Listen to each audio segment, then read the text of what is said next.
네, 살아가는 것과 살아내는 것의 차이라는 제목으로 함께 말씀 나누겠습니다. 우리 먼저 옆에 계신 분들과 함께 인사 나누겠습니다. 한 주간 고생 많으셨습니다.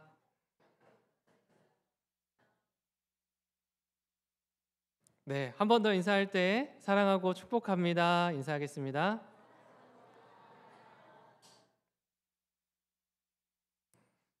네, 좋습니다. 사랑하고 축복을 나누며 그 한 주간의 서로의 수고를 또 수고의 모든 섬김을 또 알아주고 격려해주는 그런 아름다운 영신의 공동체가 되길 소망합니다.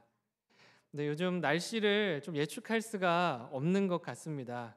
이제 가을 바람이 선선하게 불어오는 것 같더니만 또 비가 오고요. 또 비가 오는 것 같더니 또 다시 더워지고요. 또 오늘은 또 다시 이제 저녁에 비가 오기 시작했습니다. 어느 것 하나도 쉽사리 예측할 수 없는 나날인 것 같습니다. 이제 시간이 지날수록요, 해가 지날수록 봄과 가을이 사라지고 여름과 겨울만 남게 될 것이다, 이렇게 이야기를 합니다. 어쩌면 우리가 마주하고 있는 이 살랑이는 가을 바람이요, 얼마 남지 않았는지도 모르겠습니다. 누릴 수 있을 때 마음껏 누리실 수 있기를 바랍니다. 여러분, 이처럼 날씨조차도요, 우리의 예상대로 흘러가지를 않습니다. 하물며 우리의 인생은 어떻겠습니까?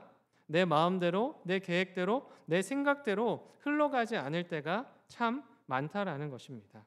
그러나 우리를 향한 하나님의 계획은 어떻습니까? 거기에는 오차가 없고요, 실패가 없다라는 겁니다. 나보다 나를 더 잘하시고 우리의 호흡과 우리의 머리털까지도 세신다 말씀하신 우리의 모든 인생을 주관하시는 하나님이시기 때문입니다. 오늘도 이런 하나님을 경험할 수 있게 되기를, 이런 하나님의 계획 가운데 우리의 삶이 있음을 믿음으로 고백할 수 있게 되기를 간절히 소망합니다. 여러분, 혹시 악어 좋아하십니까? 네, 뭐 좋아하시는 분이 한 분도 없는 것 같네요. 네, 아마도요, 좋아한다고 대답하는 분은 없을 것 같습니다. 왜냐하면 악어를 떠올리면 그 이미지가요, 굉장히 사납죠. 또 무섭죠. 그런 이미지로 유명합니다. 그래서 모든 것을 자비 없이 잡아먹기로 흉악한 동물이기 때문에 그렇습니다. 그래서 악어를 마주친다고 하면은 뭔가 귀여워해주고 더 쳐다보고 싶은 마음이 드는 것이 아니라 무조건 도망쳐야 될 것 같고, 그래야만 내가 살아남을 수 있을 것 같은 그러한 느낌이 드는 그런 존재입니다. 그런데 이렇게 무자비해 보이는 악어도요, 자비라고는 찾아볼 수 없는 것 같은 이런 악어에게서도요, 본능에 충실한 이 악어에게도요, 눈물을 흘릴 때가 있더라라는 겁니다. 언제 눈물을 흘릴까요? 눈을 찔렸을 때? 아니죠. 그렇지 않고 언제입니까? 악어는요, 무엇인가를 잡아먹을 때, 먹이를 먹을 때 이렇게 눈물을 흘린다라고 합니다. 그렇다면 왜 눈물을 흘릴까요? 내가 이 동물을 잡아먹었어, 혹은 사람을 내가 죽였어, 이러한 슬픔, 죄책감 때문에 이렇게 미안한 마음에 눈물을 흘리는 것일까요? 그렇지 않다라는 겁니다. 악어는 실제로 먹이를 먹을 때 움직이는 입의 신경과 눈물샘의 신경이 비슷하다라고 합니다. 그러니까 먹이를 먹으면요, 자연스럽게 눈물이 흐른다라는 거죠. 실제 미국에 있는 대학에서 이 악어를 연구해 보니까요, 먹이를 먹는 동안 부비강을 통해 이렇게 따뜻한 공기들이 뿜어져 나오는데 실제로 이때 그것이 눈물샘을 자극하기도 하더라. 그래서 눈물을 흘리기도 하더라. 이렇게 이야기하더라라는 겁니다. 이처럼 악어는요, 먹잇감을 잡아먹는 죄책감으로 인해 눈물을 흘리는 것이 아니라 그냥 자연스러운 현상으로 눈물을 흘리더라라는 겁니다. 그런데 겉모습만 볼 때는 어떻습니까? 저 악어가 감정을 느끼나 봐, 저 악어가 죄책감을 느끼나 봐, 그렇게 생각하는 사람도 있더라라는 겁니다. 그렇지만 실제로는요, 전혀 그렇지 않은 것이죠. 그래서 사람들은요, 위선된 거짓 눈물을 흘리는 사람들을 보면 저 사람 악어의 눈물을 흘리네, 이렇게 이야기하곤 합니다. 그러니까 눈물을 흘린다고 해서 다 진실한 눈물이 아니라는 겁니다. 특히 사람은 어떻습니까? 사람은 더더욱 그렇죠. 사람은요, 악어와 다른 점은 생리학적인 자극뿐만 아니라 감정적인 반응으로도 눈물을 흘리는 존재 아닙니까? 그렇기 때문에 사람에게는요, 악어의 눈물, 즉 위선자의 눈물이 실제한다라는 겁니다. 그냥 실제적으로 내가 막 감동을 느끼거나 막 그러지 않았는데도, 슬픔을 강하지 않았는데도 눈물을 짜서 흘려보낼 수 있다라는 겁니다. 위선적인 감정으로도 그렇게 눈물을 흘릴 수 있더라라는 겁니다. 여러분, 가수 유승준 씨를 잘 아실 겁니다. 네, 모든 사람이 좋아하는 인기 스타였죠. 저도 참 좋아했었는데요. 그랬던 그가 이제 군대가 갈 때가 돼서 인터뷰를 하는데, 한국 남자라면 국방의 의무를 다해야죠. 한국 그 국민으로서 그 의무를 다해야죠. 자신 있게 얘기를 했습니다. 근데 어떻게 됐습니까? 1년, 2년 조금 시간이 지나가니까 군대 갈 때가 되니까 어떻게 했습니까? 미국으로 도망가 버렸습니다. 그래서 미국으로 도망가 버려서 많은 사람들이 실망했고 분노하는 모습을 보았습니다. 그런데 이보다 더 큰 분노와 배신을 느꼈던 순간이 있습니다. 바로 그가 한국에 돌아오기 위해서 많은 국민들에게 사죄의 영상을 남겼더라라는 겁니다. 이제 계속해서 한국으로 돌아오는 문이 열리지 않자 사죄의 방송을 했습니다. 근데 그 방송에서 어떻게 했냐면 눈물도 흘리고요, 고개도 숙이고요, 심지어 무릎도 꿇고 한 번만 용서해 주기를, 제가 잘못했다, 내가 지난날 고백했던 것들을 못 지켰던 나의 그 연약함을 막 이렇게 고백하는 겁니다. 그래서 사람들이 진실하게 좀 마음이 바뀌었나 보다 했는데요. 영상이 끝났습니다. 영상 화면이 더 이상 되지 않는 줄 알고 이제 그 뒤이어서 자기들끼리 막 이야기를 하는 거예요. 근데 거기서 욕설이 나오고요. 거기서 뒤이어서 우리가 연기가 잘 된 것 같아, 이렇게 계획한 것들이 잘 해낸 것 같아 하면서 우리 돌아갈 수 있을 것 같아, 이런 이야기들을 나누는 게 그대로 오디오로 송출이 되었다라는 겁니다. 마치 성공적인 연기를 잘 끝마친 것처럼 안도의 한숨을 쉬더라라는 겁니다. 악어의 눈물이었습니다. 한국을 돌아오기 위해서 어쩔 수 없이 선택한 눈물이었고요, 마지못해 흘린 눈물이었다라는 겁니다. 그런데 갓난아기들도 마찬가지 아닙니까? 막 먹고 싶은 것을 얻고자 할 때 세상 떠나갈 듯이 울지 않습니까? 그러다가 손에 먹을 것을 딱 쥐어주면 어떻게 됩니까? 거짓말처럼 눈물이 그치는 겁니다. 이처럼 원하는 것을 얻기 위해서 꾸며낸 행동일 때가 있더라라는 겁니다. 그런데 우리가 신앙생활 할 때도 마찬가지인 것 같습니다. 가수 유승준이나 갓난아기나 그런 위선자의 눈물을 흘리는 그런 사람들뿐만 아니라 우리들도요, 마찬가지일 때가 있더라라는 겁니다.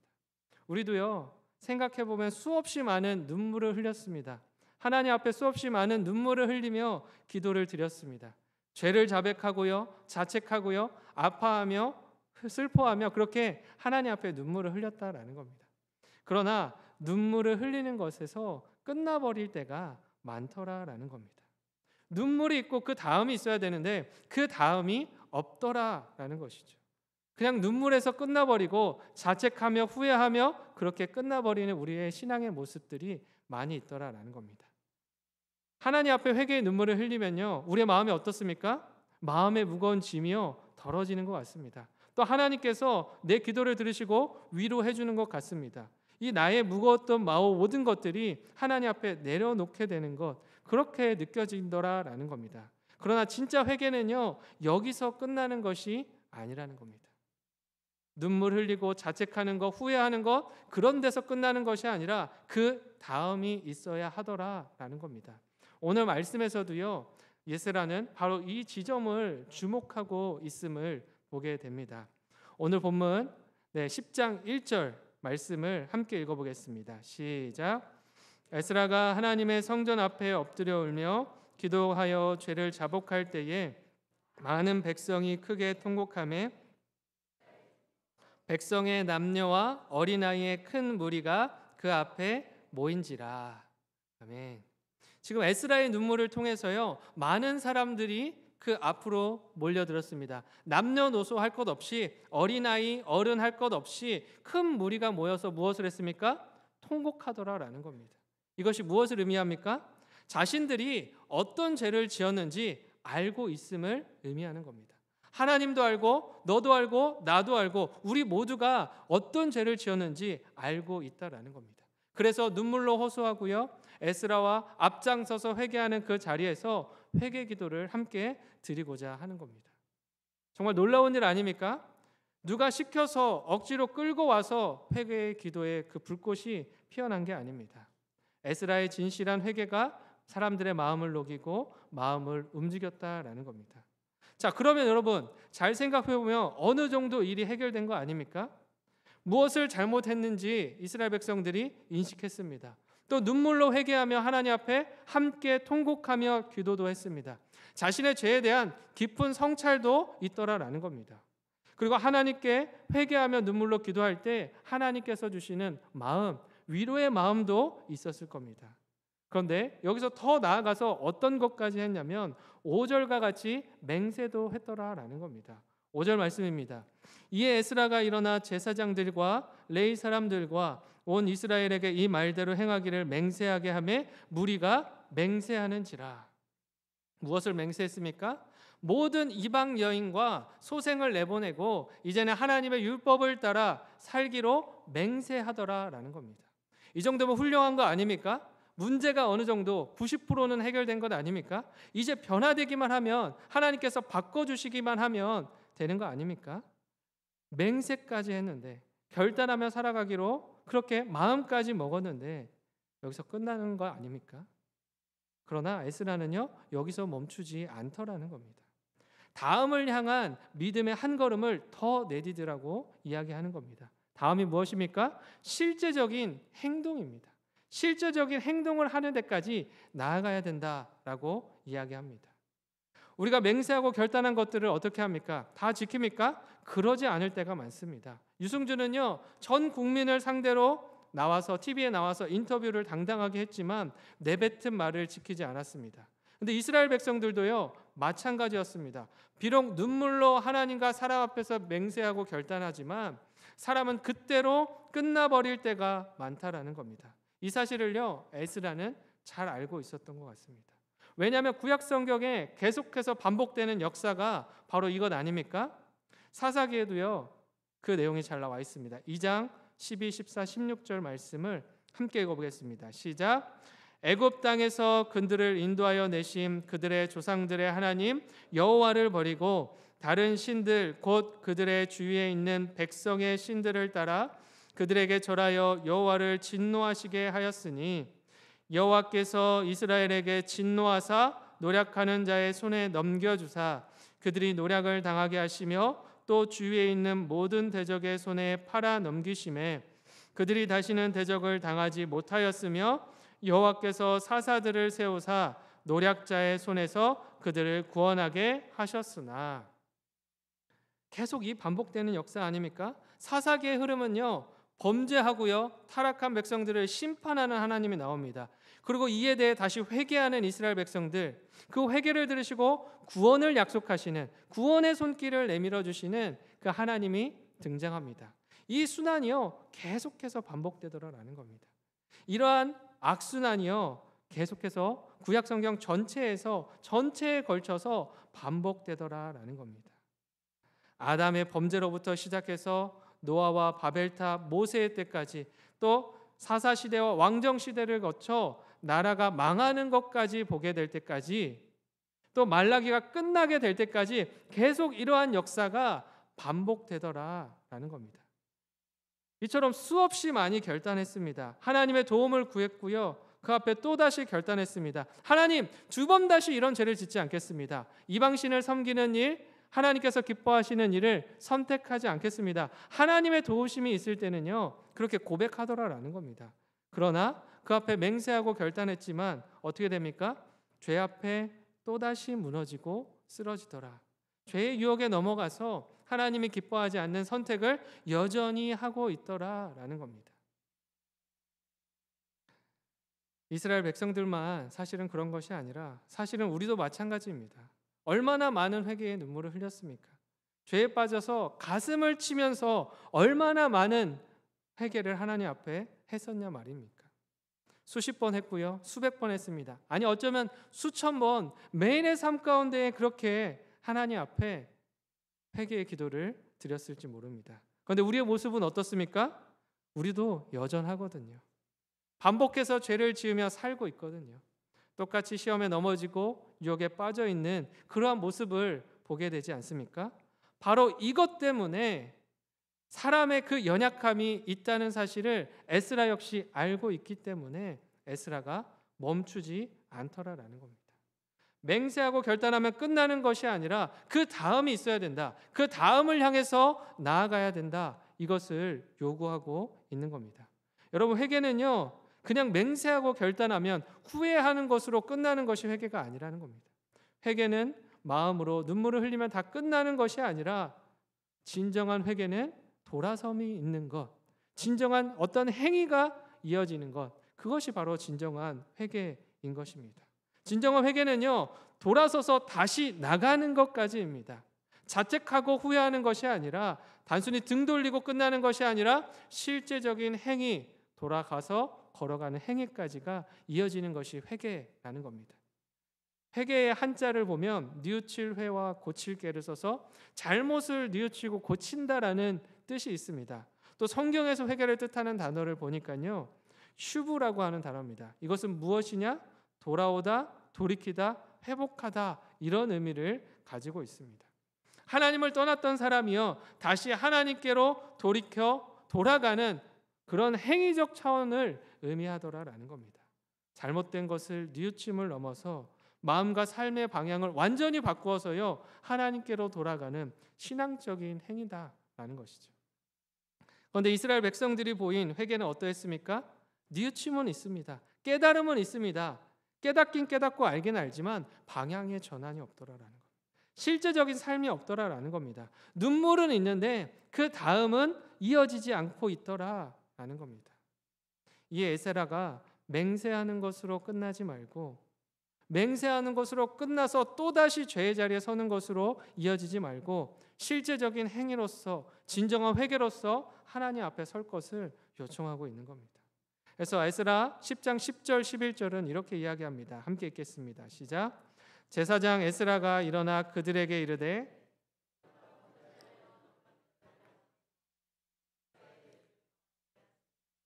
이제 너희 조상들의 하나님 앞에서 죄를 자복하고 그의 뜻대로 행하여 지방 사람들과 이방 여인을 끊어버리라 하니, 뭐라고 얘기합니까? 그의 뜻대로 행하라. 행하는 것까지, 실제로 끊어내는 그 행위까지 이어가라 라는 겁니다. 겉으로 보여지는 그럴듯한 회개 말고 이전한 진정한 회개하는 삶을 살아내라, 이렇게 요청하는 겁니다. 사실 이스라엘 백성들에게는요, 이방 여인과 통혼하는 일이요, 그렇게 큰 문제처럼 여겨지지 않았을 겁니다. 왜냐하면 포로로 살면서 70년의 생활을 살면서 이방 여인과 결혼했던 사람들이 있었을 것이고요, 그 가운데 결혼하고 가정을 이루며 살았던 그런 일들을 이미 경험해 보았다라는 겁니다. 또 이스라엘의 역사 가운데서도요, 그런 일들을 경험해 보았다라는 겁니다. 그리고 힘들게 포로에서 돌아와서 다시 새롭게 정착하고 삶을 이어가야 되는데, 그 가운데에 이방인이라고 할지라도 나에게 도움을 줄 수 있다라고 하면 그거 괜찮은 일 아닙니까? 그러한 마음이 있었다라는 겁니다. 그러나 에스라가 볼 때는, 신앙적으로 볼 때는요, 그것이 옳지 않다라는 것을 에스라는 알고 있었다라는 것이죠. 왜냐하면 사실 이런 혼혈 정책은요, 하나님이 제정하신 것이 아니라 이방 왕들이 내세웠던 정책이기 때문입니다. 열왕기하 17장 24절을 보면 아수르 왕이 이 다른 나라들을 정복하고 가장 먼저 어떤 일을 행했는지 나와 있습니다. 24절 함께 읽어보겠습니다. 시작. 아수르 왕이 바벨론과 구다와 아와와 하맛과 스발와임에서 사람을 옮겨다가 이스라엘 자손을 대신하여 사마리아 여러 성읍에 두매 그들이 사마리아를 차지하고 그 여러 성읍에 거주하니라. 아수르 왕이 북이스라엘을 차지하고요, 가장 먼저 행했던 일, 그것은 무엇이었냐? 서로 이스라엘 백성들이 모이지 못하게 하고 뿔뿔이 흩어지게 하고 또 다른 이방 민족과 섞이게 해서 본인이 어떤 존재인지 기억하지 못하도록, 그저 사라지는 대로 순응하며 살도록 그렇게 정책을 폈다라는 겁니다.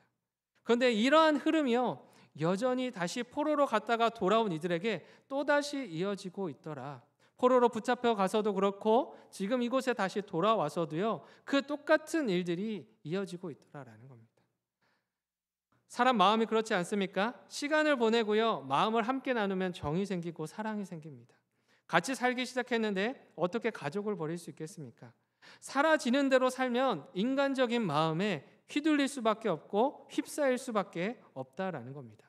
그러나 하나님께서 우리에게 요구하시는 것은 무엇입니까? 사라지는 대로, 흘러가는 대로 사는 것이 아니라 믿음을 가지고 오늘 하루를 살아내기를 원하신다라는 겁니다. 이뿐만 아니라 같은 시대에 활동했던 말라기 선지자가 전하는 내용을 보면 왜 이토록 이방 여인을 내보내는데 에스라가 힘썼는지 짐작하게 됩니다. 말라기 2장 11절과 14절의 말씀 함께 읽어보겠습니다. 시작. 유다는 거짓을 행하였고 이스라엘과 예루살렘 중에서는 가증한 일을 행하였으며 유다는 여호와께서 사랑하시는 그 성결을 욕되게 하여 이방 신의 딸과 결혼하였으니 이는 너와 내가 어려서 맞이한 아내 사이에 여호와께서 증인이 되시기 때문이라. 그는 내 짝이요 너와 서약한 아내로 돼 내가 그에게 거짓을 행하였도다. 16절에서는 이렇게 이야기합니다.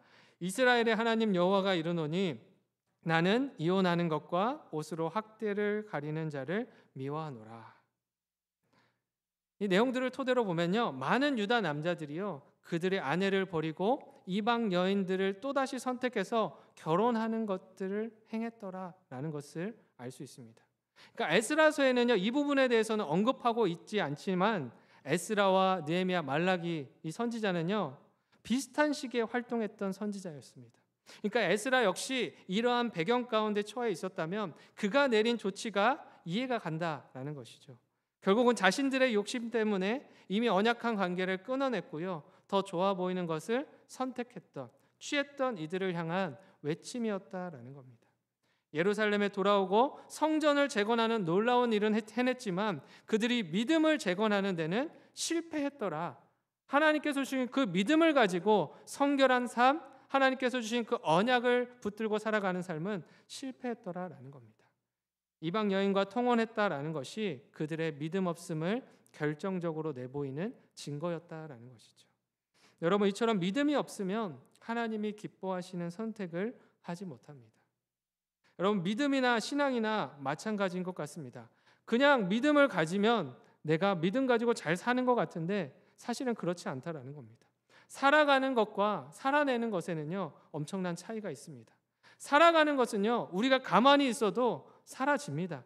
내가 원하든 원하지 않든 시간은 흘러가고요. 흘러가는 시간 속에 우리는 자연스럽게 사라진다라는 겁니다. 그러나 살아내는 것은 어떻습니까? 다른 차원의 이야기입니다. 믿음의 근거에서요 의지적으로 내가 선택해야 되고요. 결단해야 되고요. 하나님의 말씀과 뜻을 향하여 날마다 달려가기를 멈추지 않아야 한다라는 겁니다. 이것을 매일 매 순간마다 지키는 것이 살아내는 것입니다. 매 순간마다 나의 의지를 꺾고 생각을 꺾고 하나님께서 주시는 그 마음들을 붙잡으려고 하니 하나님 그 말씀 안에 살려고 하려고 하니 힘이 들 수밖에 없다라는 겁니다. 나를 죽여야 되는 그러한 연속이다라는 것이죠. 내가 죽어야 하나님의 뜻이 더욱더 세워지고 하나님의 말씀에 인도받을 수 있는 그러한 인생을 살아갈 수 있다라는 겁니다.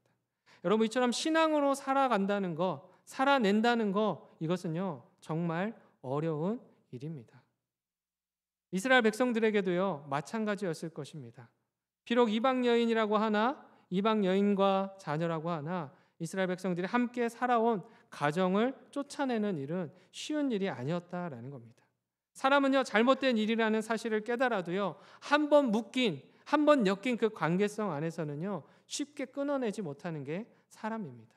차라리 이 관계를 끊느니 내가 죽겠다, 내가 하나님을 떠나겠다, 이러한 결단을 하게 된다라는 것이죠. 어찌 보면 나보다 더 귀하고 소중한 자식들, 가족들이기 때문입니다. 그런데도요 에스라의 이 권유를 듣고 어떤 결단을 내립니까? 12절 말씀입니다. 모든 회중이 큰 소리로 대답하여 이르되 당신의 말씀대로 우리가 마땅히 행할 것이니이다. 이스라엘 백성들은요 그 말씀을 따라, 권유를 따라 내보내리라 결단합니다. 그리고 실제 이 일을 행합니다. 이어지는 뒤에 하반절들을 보면요 이방 여인과 결혼했던 사람들의 명단, 제사장부터 시작해서 일반인까지 그 명단이 등장하고요. 실제로는 그들이 모든 이들을 내쫓아내더라 라고 하면서 에스라서가 마무리됩니다. 여러분, 신앙을 가지고 살아간다는 건 어찌 보면 피눈물 나는 일인지 모릅니다. 살아내는 것은 어쩌면 죽음을 감수하는 일인지 모르겠습니다. 그런데 하나님께서는요, 이 죽음을 감수하는 일 가운데에 이 돌아섬과 회개 가운데에 무엇이 있다라고 말씀하시냐면 회복이 있다 말씀합니다. 회개의 단어 슈브에는요, 돌아섬과 회복이 함께 묶여 있습니다. 그러니까 돌아서면 죽을 것 같은데, 끊어내면 큰일 날 것 같은데, 더 이상 희망도 소망이 없는 인생이 될 것 같은데 하나님은 아니라고 말씀하는 겁니다. 하나님께 돌아서면 회복이 있고 소망이 있다 말씀하시는 겁니다. 그렇기에 오늘도 소망과 회복을 위해 회개하며 나에게 돌아오라, 나에게 나아오라 말씀하시는 겁니다. 오늘도 우리를 부르시는 이 부르심의 그 자리 가운데에 나오신 여러분들을 축복합니다. 오늘도 우리가 주님 앞에 한 주간에 또 살아가면서 지었던 그런 모든 많은 죄들을 회개하며 주님 앞에 고백할 때에 우리의 연약한 마음과 삶이, 그 신앙이 회복되어지는 은혜를 누리게 하실 것입니다. 여러분, 오늘도 우리에게 주어진 하루를 그냥 스쳐 지나가듯 살아가는 것이 아니라 믿음으로 하나님의 말씀을 살아낼 수 있기를 바랍니다. 살아내는 것은 참으로 어려운 일입니다. 때로는 죽음의 고난이 밀려오는 것처럼 힘든 일이 될 때도 있습니다. 그러나 그 모든 순간을 예수 그리스도 안에서, 그 주시는 능력 안에서 이겨낼 수 있기를, 분별해낼 수 있기를 바랍니다.